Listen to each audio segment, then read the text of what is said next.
Hola, Espanyol, tres amigos. Buenas noches. Ela Espasol, arriba señor. Good day po. So, Rafa ulit, aka Roman Baraco. So, flex ko lang itong fiesta natin. Itong fiesta na to, binuo natin to noong November.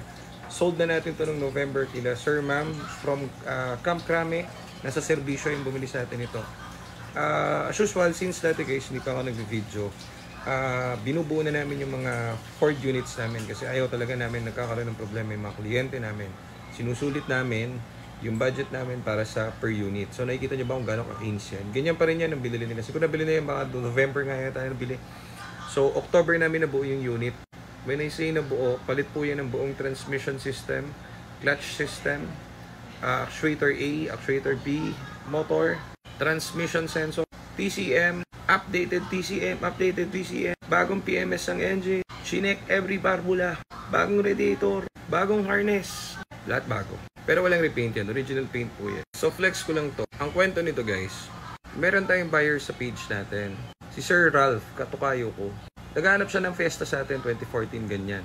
Lagi siya nauunahan ng mga buyer natin. So, nakadalawang beses siya nag-inquire, lagi siya nauunahan.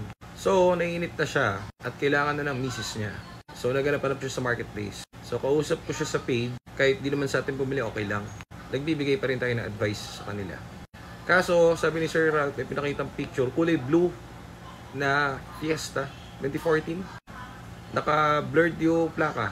Sa picture pa lang, alam ko na agad sa atin galing yung unit na yan. GTA Cars yung galing unit na yan. Every unit kasi, kahit di ko alam yung plaka, alam namin every itsura ng nire-release namin dahil dugo at pawis at stress ang inaabot namin para lang ma-perfect yung mga unit na yan. Nakita niyo yan, in-scan after 5 months, tignan mo. All green. Ang nakailaw lang red, RFA. RFA is remote function, baka nalobat ng isusi niya.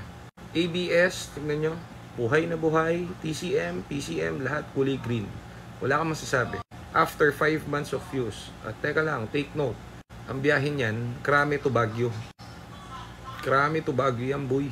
So, isipin nyo kung gaano katindi ang mga biyahe niyang unit na yan. So, nung nakita ko na yan ang sinend sa akin ni Sir, sabi ko agad, Sir, galing sa amin yung unit na yan. Binibenta pala nung nakabili sa amin yung unit. Kasi parang ma-assign na yata si Sir sa ibang lugar. Hindi nila magagamit yung unit.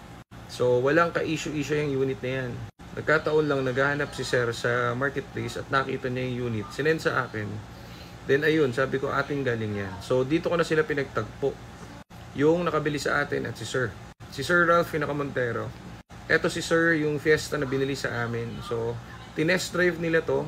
Chinek ni Sir lahat to.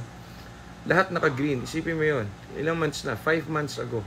Pero buhay na buhay yung unit. Walang ka-issue-issue. So ang hinahabol ni Sir Ralph dyan is galing sa atin yung unit. So, sobrang tiwala sa atin yan. Salamat Sir Ralph, shoutout sa inyo. And salamat din kila Sir Ma'am na nagtiwala yung bumili sa atin. So, hindi sila nagkamali ng binilan. Tignan nyo, buhay pa rin yung unit nila. And parang nirentahan lang nila yung unit nila. Kasi binenta nila kung magkano nila nabili sa akin. Ayos ba?